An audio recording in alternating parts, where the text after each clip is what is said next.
नमस्कार, ग्लोबल स्पेशलमा यहाँलाई स्वागत छ। दर्शकबिन, ग्लोबल स्पेशल खोजमूलक समाचार सामग्रीहरूको स्पेशल प्याकेज हो। हामी जनसरोकारका हरेक विषयको गहिरो अध्ययन गर्दै सत्य तथ्यलाई उजागर गर्ने प्रयास गर्दछौँ।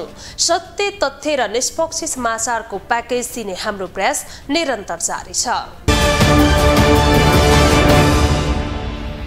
मंसिर 4 मा सम्पन्न प्रतिनिधि सभा र प्रदेशसभा निर्वाचनको मत परिणाम आउने क्रम अन्तिम चरणमा पुगेको छ।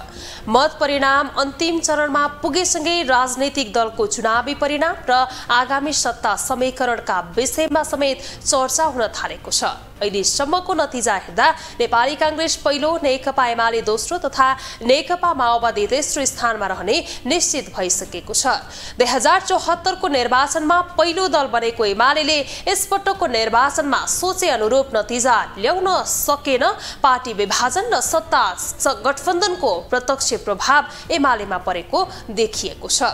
राजनीतिको केन्द्र भागमा रहेको काठमाडौँ उपत्यकादेखि र सुदूरपश्चिम प्रदेशमा त एमालेलाई आफ्नो साख समेत जोगाउन हम्मे पर्यो भने कर्णालीमा एमाले खोज्नुपर्ने अवस्थामा पुग्यो। यसरी हेर्दा 2074 सालमा देशभरबाट शानदार जित हासिल गरेको एमाले यो पटक भने ठूलै धक्का खान पुगेको छ।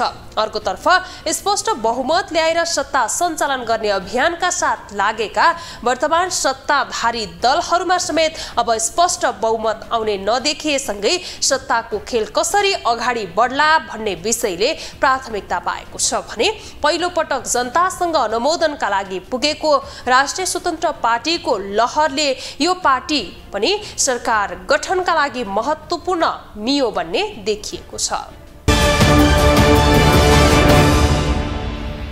दर्शकबिन, मंसिर 4 गते भएको प्रतिनिधि सभा र प्रदेशसभा निर्वाचनको मत परिणाम आउने क्रम जारी रहेको छ। मत परिणाम अन्तिम चरणमा पुगेसँगै राजनैतिक दलको चुनावी परिणामको समीक्षा समेत हुन थालेको छ।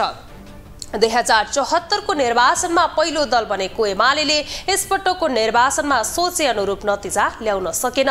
राजनीतिको केन्द्र भागमा रहेको काठमाडौँ उपत्यकादेखि र सुदूरपश्चिम प्रदेशमा त एमालेलाई आफ्नो साख समय जोगाउन हम्मे परेको छ।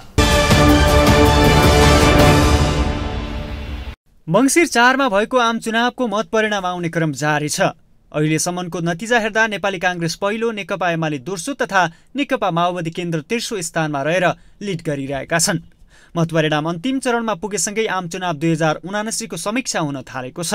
2074 सालको आम चुनावमा प्रत्यक्षतर्फ 80 सिट जित्दै पहिलो दल बनेको नेकपा एमाले यसपटक भने राजनीतिको केन्द्र रहेको काठमाडौँ उपत्यका र सुदूरपश्चिम प्रदेशमा नराम्ररी पछाडिएको छ।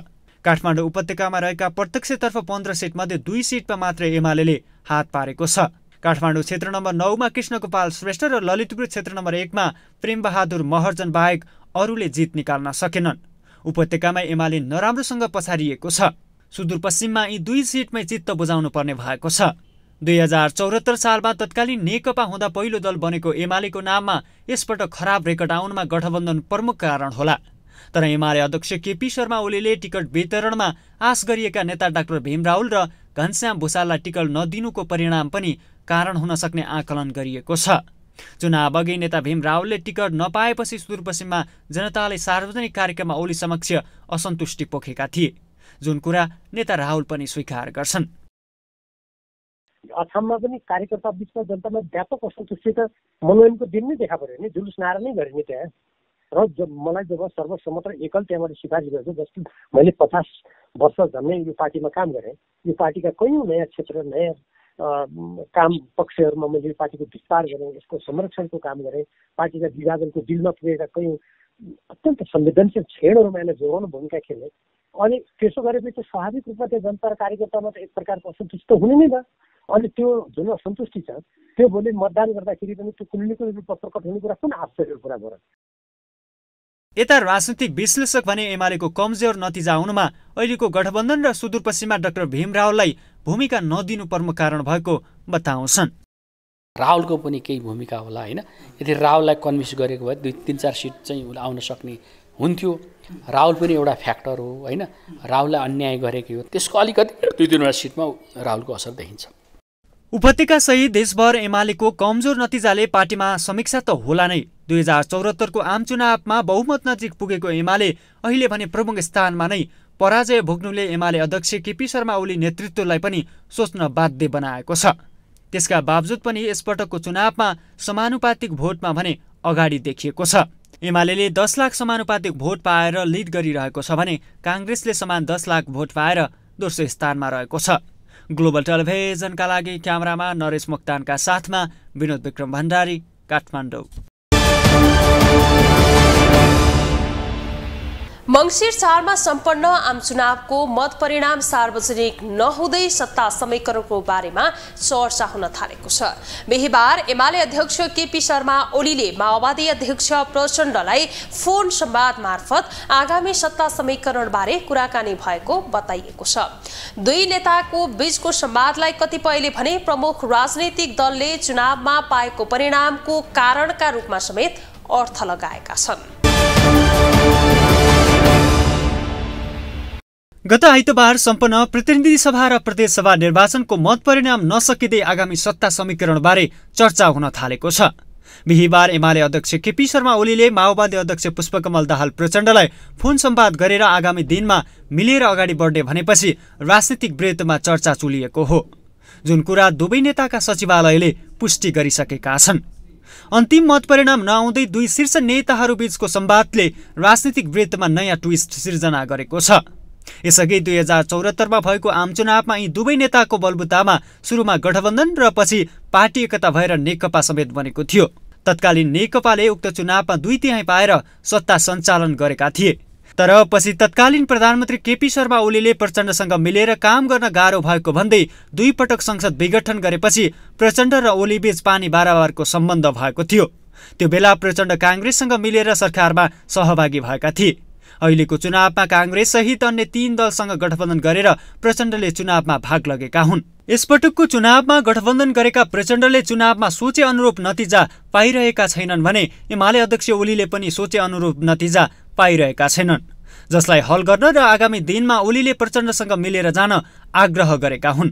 एकपटक जोडिएर फुटेका यी दुई पात्र पुनः मिले नेपालको कम्युनिस्ट ध्रुवीकरणमा बल पुग्ने एमाले नेता भीम रावल बताउँछन्। यदि साँच्चीकै कम्युनिस्टहरू मार्क्सवादी लेनिनवादी हुन्, देशभक्त हुन् भने त्यो सबै कम्युनिस्टहरू एक ठाउँमा उभिनु स्वाभाविक हो। अहिले पनि विगतका गल्ती कमी महसुस गरेर कम्युनिस्टहरू एक ठाउँमा जाने, अरू विचार जो विचारका मान्छेले त्यसै ठाउँमा जाने, त्यस्तो खालको ध्रुवीकृत राजनीति गरियो भने यसले देशको राजनीतिलाई स्वच्छ सैद्धान्तिक प्रतिस्पर्धामा लैजान्छ। त्यसकारण अहिले पनि राजनीतिक दलका नेताहरूले यदि विगतका गल्ती कमीहरूलाई महसुस गरेर एक ठाउँमा जाने कुरा गर्नुहुन्छ विचारको आधारमा भने त्यो त राम्रो कुरा हो र मैले विगतदेखि त्यस्तो हुनुपर्छ भन्दै आएको छु।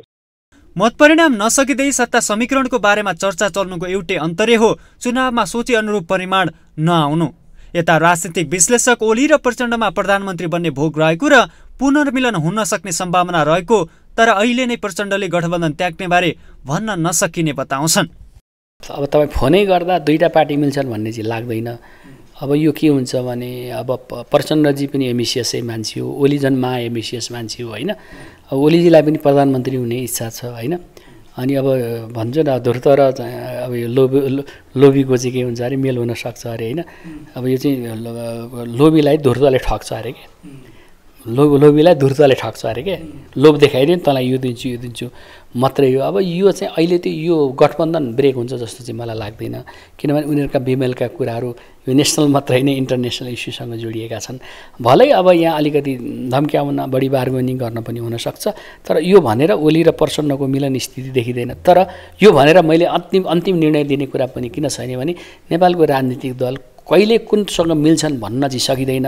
अब यसमा चाहिँ अलिकति हावा नआइकन पात के चाहिँ हल्ली जस्तै के न केही ओलीजीले केही प्रयत्न गरेको हुनसक्छ। दुई नेताका बीचमा भएको संवाद सत्ता समीकरणका बारेमा केन्द्रित भएको भने देखिन्न। अहिलेको व्यवस्था ल्याउन महत्त्वपूर्ण भूमिका खेलेका दुवै दलका शीर्ष नेताहरूका बीचको संवादलाई चुनावमा अहिलेको व्यवस्था विरोधी दलले पाएको मतले समेत काम गरेको देखिन्छ। खास एजेन्डा नभई चुनावमा सहभागी भएका कतिपय दलले पाएको जनमतले दुई नेताहरूलाई संवादमा ल्याएको कतिपयले आकलन गरेका छन्। यता चुनावका बेला एकले अर्काको आलोचना गरेका दुई शीर्ष नेताको चुनावपछिको संवादलाई नेपाली राजनीतिको असल संस्कारका रूपमा लिनुपर्ने कतिपयको मत छ। ग्लोबल टेलिभिजनका लागि क्यामेरामा नरेश मोक्तानका साथमा विनोद विक्रम भण्डारी, काठमाडौँ। निर्वाचन आयोगका अनुसार देशभरिको मत परिणाम आउने क्रम अन्तिम चरणमा पुगेको छ। तर यसपालिको चुनावमा केही यस्ता चर्चित उम्मेदवार छन् जसको जमानत जफत भएको छ। मङ्सिर 4 गते सम्पन्न प्रतिनिधि सभा तथा प्रदेश सभा सदस्य निर्वाचनमा उम्मेदवार बनेका केही चर्चित व्यक्तित्वहरूको जमानत जफत भएको छ। यसअघिको चुनावमा राम्रै मत पाएका केही उम्मेदवारहरूको यसपालि भने जमानत नै जफत भएको हो। चुनावको परिणाम आउने क्रम जारी रहेको छ। चुनावको मत परिणाम आउने क्रम जारी छ। निर्वाचन आयोगका अनुसार देशभरको मत परिणाम आउने क्रम अन्तिम चरणमा पुगेको छ। तर यसपालिको चुनावमा केही यस्ता चर्चित उम्मेद्वारहरू छन् जसको जमानत जफत भएको छ। प्रतिनिधि सभा सदस्यमा उम्मेद्वारका रूपमा रहेकी रन्जु न्यौपाने र साझा पार्टी नेपालका मिलन पाण्डेको जमानत जफत भएको छ।